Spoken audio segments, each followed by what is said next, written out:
over here that you had tracked. I said probably some of these times when you went into the doctor, you went in when you were sick. Yeah.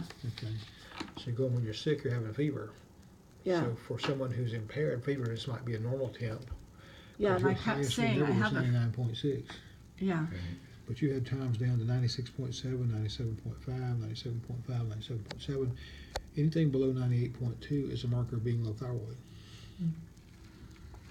Check what I'm doing there.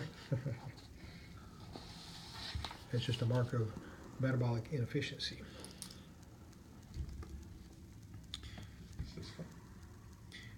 Elevated triglycerides, next marker down here. Triglycerides are only produced by insulin, converting excess glucose.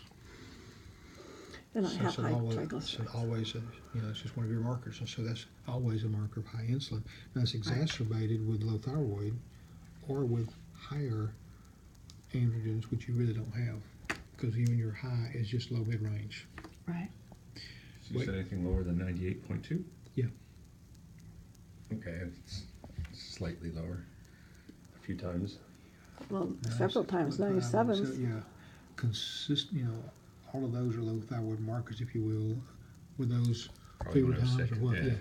Likely 102.5. It should have Yeah. been. Okay. Yeah. Interesting. All right. Weight gain, waist, multiple possible markers, but the real issue is these two. It's the battle between overdriving cortisol with high insulin. Okay. So stress and It's what I insulin. would call sedentary stressors. I need a better word, but stress that doesn't allow or require us to fight or run, but our only response is to prepare us to fight or run. So if we're trapped in traffic, or we're having financial issues, or if we're having an argument, or we're just sitting at the desk and things are piling up, our response is still being releasing cortisol as part of that, and cortisol is breaking body tissue down because that's its job to get glucose up so I can get away. And insulin says, oh, there must be a bear, let's get that in the cell, but that won't go. I've got all this left over, I've got to store it, and short-term storage is usually central. If cortisol were burning off fat and insulin was storing back as fat, it would just be a trade-off.